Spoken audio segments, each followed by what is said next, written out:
Boom, we're on. Today's guest, we've got Andrew Tate. How are you, Andrew? I'm good, man. I'm glad to be here. I've been listening to your strong Scottish accent on the internet for a while, so it's good to hear it. Good to hear it in person. 4 times world champion kickboxer. Yeah. Playboy, pimp. What else you've got? I've done a few things. I've lived a very eclectic life, right? But yeah, I'm happy with those labels so far. Yeah. Except the one pimp. People always say pimp as if it's a negative thing, but I think a pimp is a very positive thing. I hope we get to talk about this, and I get to defend the reputation of pimps throughout, history. I don't think they're bad people, so we'll talk about that. As well. Because you've got many labels, pick up artists, you drive with Lamborghinis, all the flash watches, travel the world. I do you've got 6 girlfriends, 8 girlfriends. You're making my life sound very, very interesting. You're making my life sound good. Yeah, I do okay, man. I do okay. I just try and live as close as I can to my masculine imperative without hiding who I want to be or what I want to do or letting society program me. And I think if you give a man true free reign, completely be who you want to be, and you don't let society program you, he's going to drive a fast car, he's going to have a bunch of women, he's going to want to have a bunch of money, he's going to do whatever he wants, right? We all want to be free. So I try my very best to be free. What is free to you? That's a good question. And especially in the modern political climate with all this corona, et cetera, I think freedom is being destroyed in real time. Even before corona, freedom is being destroyed. If you look at even very basic things, right, like freedom of speech, if a man isn't free to say what he thinks in the way he wants to say it, if political correctness or hate speech or whatever, if a man can't even express himself the way he thinks it, is he free? And what they do first is they restrict your speech, because if they restrict your speech, then they can start to restrict your thoughts. If you're not allowed to ever say it, then you're probably not going to think it so often. This is why it's done on purpose. So I don't think that society is very free at all. And I think that in regards to keeping our employment, keeping our money coming in, making sure we don't lose our social medias, every single person has to censor themselves to some degree. And I try very, very best to skirt that line, as far as possible. So I feel free. Freedom is the ability to scream when you want to scream, be angry when you want to be angry, smile when you want to smile, say what you want, do what you want. And that's a very, very rare commodity in the modern world. That's extremely rare. So that's what I would consider. Yeah. You're very outspoken. You don't hold back. Touch on everything. Your thoughts on women and like all the girlfriends. You've had many. Yeah. You've still got many now. So I always go back to the start, I guess, brother. How you grew up, how it all began. Okay, so yeah, I am half English, half American. My father was in the Air Force. He was based at Chick Sands in the UK. He met my mother. They were fortunate enough to have this perfect child you see in front of you. I have a brother and a sister. We moved back to America, and I lived the first 10 years of my life in the United States. And my father was a chess master. That was his job. After he retired from the Air Force, he was a professional chess player. So I grew up around professional chess players, which is kind of an unusual climate to grow up in, because you're growing up around all these ultra-intelligent, semi-autistic, they're weirdos, right? You can't be that good at chess and be normal, right? They're like human calculators. They're all a bit strange, and you have ex-KGB members and like math nerds, and it's just a very weird kind of climate. And my father was a chess master, but my father was very unique. My father was also a professional wrestler and had physicality. So you have like a bunch of dorks. Then you have my dad, this big black dude, and he's like competing in the chess world. So I grew up in a very kind of strange world, and I was a professional chess player. I was on my path to being a professional chess player. At the age of 5, I was the state chess champion for Indiana, and I was the best ranked player under the age of 10, and I was on my way. So I played chess for the early part of my life, and then at the age of 11, my mother and father split up. My mom took me back to Luton. Great place. Lovely. So from the age of 11, I grew up in Luton. So that's the very beginning of the story. And a lot's happened between now and then, and here I am. So how was that breakup for you? Do you think that's what made you into the man you are today, with women and all the shit that you do? Yeah, that's a good question. And a lot of people talk about how stressful it was that their parents broke up. And I mean, obviously I was very, very young. I don't think I was necessarily too upset by it. I was still, my father was very realistic with me, and he said, look, I'm still going to see you, but you're going to England. It is what it is. So I don't think I was particularly upset by it. I definitely wouldn't say I was traumatized by it, but it did alter my life trajectory because I lost my chess coach. Well, up until then, I played chess 3-4 hours a day. It's all I did was chess, chess, chess. When we left, not only is there no chess scene in England like there's in America. In America, there's lots of chess in the schools and these kind of things. There's no chess scene, plus I had no coach. So for a while, I was kind of lost, I would say. I had 4 hours free a day that I never used to previously have. And, I mean, I didn't get into too much trouble or too much mischief, but I was certainly a bit, how can I replace this thing I used to do all of the time? What did you replace it with? I ended up replacing it with fighting. Yeah, from a young age. From around about 15, 16, I started kickboxing. And I think that fighting and chess are extremely similar. To me, they aligned. They fulfilled the same gaps in my psyche, right? People always say, how did you go from being a chess player, which everyone sees as geeky, to a kickboxer? And I said, well, chess is one-on-one battle, right? That's all it is. There's no luck involved. There's no team. There's no wind that can blow the ball. There's no, it's one-on-one. It's a fight. If you lose, you messed up. And fighting feels the same for me. So for me, I thought, well, okay, I can't learn chess well enough without a coach. And I can't find a coach in the UK who I trust to teach me chess, but I can find a coach who can teach me to kick people's ass. So that's kind of how it started. How did you end up going through the ranks and winning world titles? Fighting's kind of weird, right? I think if you talk to any fighter, everyone who starts, I mean, lots of people say they had aspirations of being the world title or the world champion at the beginning. I just turned up to training one step at a time, right? I just wanted to be good.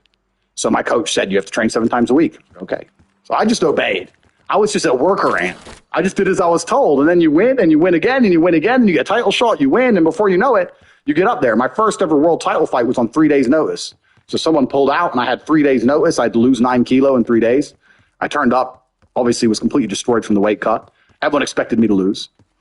And I won. But they gave and I'll say I won because I did win. They gave the decision to the other guy. It was in France and it was in Paris and it was me against the French world champion. They gave it to him. But I whooped his ass, right? And we submitted the video to the ISKA, the organization, and they demanded a rematch because it was so obvious I won. And we fought again. And without the big weight cut problem, I knocked him out in the 8th. And I became world champion for the first time. How was that for you? Enemy UAV overhead. It was good. But, I don't ever feel like I'm satisfied. I never, won the world title and go, yes, I'm the champ now. It's just like, okay, next. I was kind of always like that. I always had these aspirations. I've always kind of felt, without sounding like a crazy conspiracy theorist, even now to this day, I feel, maybe, correct me, you're a smart man, so maybe this will make sense to you. Do you ever look around you and just look at the world and feel like, kind of like we're in the Matrix, like there's something missing? Yeah. Do you know what I mean? It's just you feel it in your gut. Yeah, something isn't right here. Everything just seems so superficial, and I don't know. I was always looking for this secret. I was always looking for, I wouldn't say happiness or contentment, but I was always looking to try and break out of the 9 to 5, just the normal monotony of day-to-day life. And for a long time, I thought fighting was my way out. I don't know what I was trying to get to. I don't know where it was going to lead. But when I just look at the normal life a lot of people live, that is just absolutely depressing to me. Yeah. I couldn't imagine doing it. I'm not shitting on the normal guy. I'm saying you're a stronger man than me. Because if I was a normal dude working in Starbucks, I couldn't do that. I couldn't do that day to day. I literally could not do that. And I thought fighting will make sure I never have to do that, if that makes sense. Did you ever find this sense of completion? Were you winning world titles or were you still unsatisfied? There's always someone new to beat up, right? Yeah. And then even then, I'm dedicating all my time to fighting, which is actually the reason I retired. I retired for 4 years. I came back last year and I fought 3 times. But I actually retired because one day I woke up and I looked at my life and I thought, I'm giving 7 hours a day to fighting. If I were to put 7 hours a day into something else, what else could I achieve?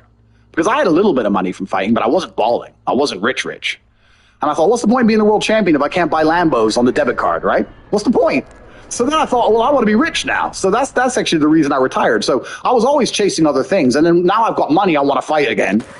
I'm never happy, bro. This is how it goes, right? You're always chasing something else. But I do feel like to a degree, I have at least partially escaped the matrix I used to be talking about. I kind of feel like I've started to escape. And Corona, as much as it's been a headache for everybody, has helped me realize how fortunate I am in my position. To when everyone else is locked down, I can just get on a private jet and go where I want, right? So that it's kind of cool when they go, there's no flights. I'm like, not for you. There's flights for me, bro. So it's kind of, I felt like I've semi-escaped. So I've kind of got there. When did you start chasing the money? What, after kickboxing? Like you started a webcam business, 75 girls? Yes. Let's talk about the webcam business. Yeah. Yes. So that's the story. So for anyone watching this who doesn't know my story, I'm fighting. I became 4-time world champion. I was 28 when I won my 4th world title. And one day I woke up and I literally just woke up. I looked at my bank. I had like I mean, I just won a world title fight, but I hadn't fought in 6 months. By the time I paid all my back rent and paid my car payments, all that, I looked at my bank. I had like $3 grand, $4 grand in there. And I'm like, I'm giving up my entire life and I don't even know how I'm going to live. I need to get rich. I want to get rich. So I said to my coach, look, I'm going to take a couple months off and I'm going to focus purely on money. And the story is, and this is a completely true story, I'm sitting with my brother and I'm like, how can we get rich? You know what's amazing? Now I have money. Lots of people always ask me, how do I get rich? And I say, when's the last time you talked about money? When's the last time you sat down with your friends and refused to talk about anything else but how to make money? How are you making money? How are you making money? How am I making money? How can we make money together? How's that guy making money? How's that coffee shop there making money? Is that coffee shop making money? I don't know. Do they sell cake? No. Why don't they sell cake? Everyone in here is a businessman. If they had a cute young waitress, a girl, instead of a guy, they'd probably sell more coffee. Like, no one analyzes anything. They just want to get rich, right? I want to be rich, but they have no plan to get rich. And a hope and a plan are very different things. I explain this to people all the time. Everyone has a dream, but no one has a plan. And nothing good is going to happen on accident, right? I didn't become world champion on accident. I didn't wake up and someone go, how'd you become world champion? And I went, you have to plan for it. So I said to Tristan, we need to discuss money. We need to plan this. We need to work out a way we can get rich. And that's when I started analyzing and understanding banks, the credit system, the money system, how the world actually works. And then I got really pissed off because I realized that money isn't real and it's all a scam. And the banks are destroying us in real time with inflation. And I still don't have any. So I was really mad. And I'm writing down, I was watching some YouTube videos like financial advice, and we're talking about assets, liabilities, etc. And I'm writing down all my assets, and I'm trying to work out what I have that's worth money. And the only thing I writ down, because I had a car, but what's that worth? Nothing. I'm big and strong, but I'm already fighting. I can't think of anything else to do with that. The only thing I had was, because I've been fighting all around the world, I had these 6 girlfriends. Right? Because you'd win the world title, you fuck a ring girl, she falls in love with you, you're the big millionaire in London, of course, she thinks you live in the balling life, you're in some tiny apartment with a door locked. So I had these girlfriends, and I thought, well, I can't open a strip club, it costs money to open a strip club. And I'm kind of racking my brain, and by absolute coincidence, I'm going around the internet, and I saw in the corner, talk to live girls now.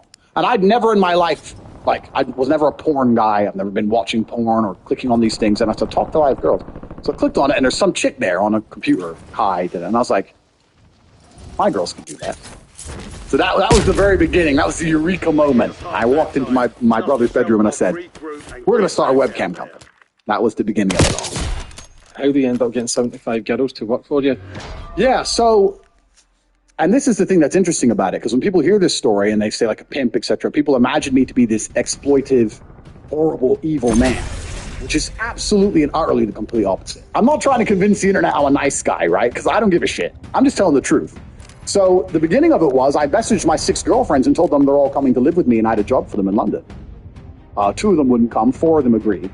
I was like, we're going to make money, a bunch of money. You're going to live with me, blah, blah, blah. We're live the dream. Right now, I'm in between apartments, so I'm in this shitty apartment. You know, because kickboxing's not boxing, bro. You're not making millions like the boxers are. So the 4 girls flew in. I sat them all down at a table. They're all like, who's this chick? Who's this chick? Told them all the truth. I just straight sat there. Just sat there and said, listen, I've been with you all. I'm starting a webcam business. I'm going to get rich. Some of you are going to come with me to the top of the mountain, or if you're pissed off, you can fucking fly home. Just very matter of fact to the point, because I needed money. At this point, now I have not agreed to take another fight. I need money now. So 2 of them left. 2 of them agreed to stay. And the beginning of my cam empire was this tiny little apartment, me and my 2 girlfriends living in this house, right? And they went on cam together as a duo, as a team, to start making money. And that was the beginning of it. And the interesting thing about it was these girls were so inept from a business perspective. Like, they were very beautiful and they're nice girls. So I can't say anything bad about them, but they were not, women do not have a business mind. So they'd sit on webcam, right? And an old dude would sit there, and the old dude would say, what kind of guy do you like? And they'd say, oh, I don't know, someone in shape who's rich and young. And I'd be like, no, he's an old dude. You have to say, I'm tired of these young guys messing me around. I need an older guy who's ready to settle down. I don't care if he has money as long as he'll take care of me. If he's a young guy, you say, I'm tired of these old guys perving on me. You need to sell the dream. So I'm training these girls, and it got to the point where it was easier if I just typed myself. So what we ended up doing was we had the 2 girls on camera. with a keyboard, which wasn't plugged in, doing this. And then I was behind the screen talking to the dudes, saying the right things, and start dragging money out the internet. And for me, I mean, this is a long time ago, right? This is about, how old am I now? 34. So I was about 28. So about 6, 7, maybe 8 years ago, right? And making money online nowadays is far more popular than it was even 8 years ago. Who do you know 8 years ago who made money from YouTube or from online? Yeah, nobody. It's just booming. It's just starting. It's just starting. So when I started dragging money from the internet, it was like mind-blowing to me. And I'm sitting there typing, and I'd type 16, 17 hours a day, but I'd pull in, let's say, $3,000 a day, $4,000 a day. So that became my new life, right? I went from kickboxer to a fucking pretend girl on the internet for about 3 months. I'm just typing until the girls learn. And once the girls learn they could do it themselves, then I thought, I need some more chicks. And that was kind of the beginning of the cam empire. Yeah, that's how it worked. What's the most girls you've had working with you? So here's the problem. Here's what's interesting about it. So the most girls at any one point, I had 4 premises, and I had 75 girls on the books. They weren't all working at once, but I had 75 girls who would do like 1 shift a week or 3 days a week or 7 days a week. 75 women worked for me at the peak. But that was a mistake, because when you have a bunch of girls working for you like that, the only way you can motivate them is with money. And it's better if, when I started, the girls worked for me because they loved me, right? That's the old school pimp game. I love this man. We're on our way to the top together. We're going to go Maldives. We're making all this money. You know, it's the old school dream. When you get too big, you can't have all these girls in love with you. I mean, you can only fuck so much. We're all human, right? So you can't deal with that many women. So then you have to motivate them with money. And if you're trying to motivate a woman with money, it's impossible, because, and any feminist will disagree with me, but I'll tell you something. Women are loyal to one thing on the planet. The only thing they're loyal to is the man they want to have sex with. That is it. If a woman's working for you and she's making 10 grand a week, but her man who's banging her is like, I don't want you with that. Who the fuck is this guy pimping you out? You're there with this dude. He thinks he's something. No, fucking quit. They're going to quit. Or he'll say, we can do it together, even though they can't, because there's a whole bunch of people think it's easy, right? It's not easy. You need equipment. You need sort out the tax, the banking. You need to know how to handle the guys. It's not easy to do. So every time there was a girl who I wasn't sleeping with, she never lasted long. So then I had these 4 big premises, all these overheads, all these managers that got out of control. So I cut down to like a special forces team of around 8 girls. And that's where I made my most money. When I had 4 girlfriends, my brother had 4 girlfriends, me and my brother, 8 women living in one house. And all the women adored us and they obeyed us. And at the peak, I was turning over 400 grand a month. 8 girls? Or 8 girls, yeah. He's all sleeping with the same girls? No, so he had his 4, I had my 4. We don't mix. We don't mix. So how do those 4 girls accept just to be with you? Do those other girls sleep with other people? Or absolutely not. That's cheating, bro. A woman can't do that. That's cheating. It's fine if I do. I'm a man. If a woman sleeps with multiple people, that's cheating. That's absolutely unacceptable on every level. That's unacceptable. And anyone's going to sit here and say, oh, it is acceptable. No, it isn't. Men and women are not the same. We've never been the same. This new idea that men and women are the same is complete garbage that's been invented, right? For the longest period of human history, men had a role and women had a role. Men have never been faithful, ever. Look at history. Every single king, every single sultan had more than one woman. Look at the history. Read the Bible. It's all there. Never in any point in history was there a woman with a bunch of men, and that was accepted. Female promiscuity has always been frowned upon. Since the dawn of human time, it's been frowned upon. In fact, only 100 years ago, you couldn't get married unless you were a virgin.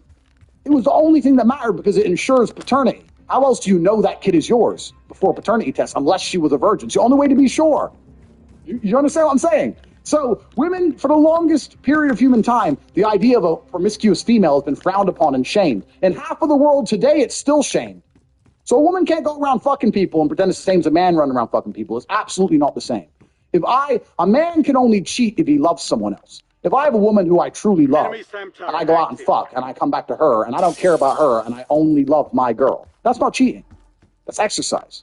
If she even talks to a dude, it's cheating. Because females are emotionally invested. I have no emotional investment. So no, I'm making this very, very clear. Any woman who was with me never even, the only men they spoke to besides me were my brother, and the guys online who were paying them. That is it. They were absolutely loyal to me. And if they weren't, they got fired. And these women obey you. How does that happen? How do you get that to happen? You get that to happen through showing competence. If every single thing in life is a value exchange, every single thing in life, even friendships are a value exchange. You think of who your best friend is, right? You gain something and he gains something through your interaction. right? Either it makes you feel happy, or he can help you with some things, or you help each other. Every single thing in life's a value exchange. So I have to provide value for these women, for them to want to be with me. You can't just be some jackass. People have this idea that, oh, you're a pimp, you just get these girls, you say, work, and they're scared of you, and they just work. It's bullshit. I was doing this in London. A girl could have walked out the door any day, called the police on me any day, and they didn't. They wanted to be with me because they genuinely understood that their life was better if they obeyed me. They genuinely trusted me. And they genuinely also understood that if they're going to be with any kind of high-value man, he's going to fucking cheat anyway. So why hide it? Isn't it easier to know the bitch? Isn't it easier to at least suck her tits a bit and join in? Like, what's the point in pretending you're with a guy and pretending he's loyal and he's out doing whatever anyway? There's no difference. So I know it seems like extremely, it seems extreme. But these girls are making good money. They're living a very good life. They're with a man they love. They're with these other girls who are their best friends. And it was a pretty happy environment overall. I had to do a lot of policing, because when you're the patriarch of that kind of environment, you do have to do a lot of policing. But all in all, there was no disrespect in the house. There was no arguments in the house. I wouldn't tolerate a negative environment. That's bad for business. There's not going to be any Debbie Downer around pissing everyone off, because they're not going to smile on cam. So it was a very happy interaction. And my girls just understood, look, I'm fucking all of you. If you don't like it, leave. What's your opinion on equal rights, women, men, 50-50? I don't think the world has ever been equal. I think this whole idea of equal rights, I do believe we should have equal rights under the law, right? I'm not saying that women should completely and utterly be slaves. I'm not saying that. I'm saying that the modern society we live in has been built by men. Let's cut the crap. All the roads you see, all the buildings you see, everything around you, men built. All of it. When women come along and say, oh, we're just as important, you are just as important. You had a completely different role. You fulfilled a different role in society. And I think now, if you look at the roles of society, I believe men are still doing their job, but I don't know if women are doing their job. Women's job always was procreation, to look after the family and to look after the man. That's all that they had to do. And the man would go out there and risk his life and spend his time building the modern world. Men are still out here building the modern world. But when they come home now, the girl's like, oh, why should I cook for you? I think women are failing in their role. I think women are failing. And that's down to the propaganda that's being propagated by the system, right? The Western world is convincing women that they're a high-value woman if they don't take shit from a man, don't look after a man, and work really hard in a career. And I just think that's asinine. Why wouldn't you want to work really hard for your babies and for your man, as opposed to working in some business that doesn't even care about you? It's going to furlough you as soon as Corona comes. What do you think of a man's role on this planet? I think a man's role on this planet is also another thing that we need to redefine to some degree, right? I think a man's role on this planet has changed, but from the dawn of human time, a man's role has always been the capability for violence. This is what men were, right? When I look at the world, I look at it from a societal perspective, and I look at it from an animalistic perspective. Society has told us to be certain ways, and then our animal instinct tells us to be another way. So society tells you to marry one woman and be loyal, right? And then you have me saying, men are not supposed to do that. We don't want to do that. Any man who sits there and says, I want to do that, is lying. He wants to keep the woman he loves, and he wants the woman he loves to be happy. Of course. But if he could keep the woman he loves and keep her happy and have other women, he would. What? You're lying if you say that's not true, right? So from an animal perspective, a man's primary role was the capability for violence. We went to war, we conquered stuff, we built stuff, we conquered. That's what men did, we conquered. To this day, still now, if you look at men, many of them are still trying to conquer the world one way or another. Why did you start this podcast? Pension, make a bit of money. Conquer the world. Yeah. This is what I'm saying, right? Why does the CEO work 15 hours a day for some fucking conglomerate while the women don't want to work that much, or they'll work hard, but they want to also have a life outside of work? Why do men give up their lives for work? Is it just for money, or is it because they feel important and they feel like they're conquering? This is what I'm saying. Men have that drive inside of them. And this is since the dawn of human time. Why did I fight? Why did men climb Mount Everest? Why did the Romans melt rocks, make swords, and walk in random directions, curva, to find somebody, anybody, to fuck them up and take their stuff? This is who we are. So this is what men always were, and I think now that's got to be redefined. Obviously, we want to live in a peaceful society now, right? We can't just run around with swords. So a lot of the male instinct to conquer Earth is financial. I think this is why men work so hard. This is why men are so obsessed with money. Or they should be. They absolutely should be obsessed with money. What do you say if a guy was working a 9 to 5, married 2 women, had a couple of kids, going his 2 or 3 holidays a year, and he said to you he was happy? I would say congratulations. I would genuinely say congratulations. If you're happy with that, and I know that's like a pretty normal setup. If you're happy with that, absolutely congratulations, and I don't look down on it. That's perfectly fine. But some men are just not born that way. Some men are born with something else inside of them, with a fire inside of them, which cannot be extinguished by beans on toast, TV at night, 9 to 5, sitting around with your wife, a couple blowjobs a month. Some men are not satisfied with that. I know me as an individual, I could not be satisfied with that. That doesn't mean I look down on the people who are. Absolutely, congratulations. But my time on the planet, I guarantee, will be more eventful. I will die with more stories. I would have made a bigger ripple in space-time because I refuse to comply with just the average, this is okay, you'll be happy with this, take it. There's always been that class of person. Even since the dawn of time, there's been the normal guy, and then there's been the dude who insists on conquering the world. There's been Napoleon who says, no, fuck you, I'm taking this and this and this. It depends what you're born with, right? What is that, greed? So for you, making over $500,000 a month, Yep.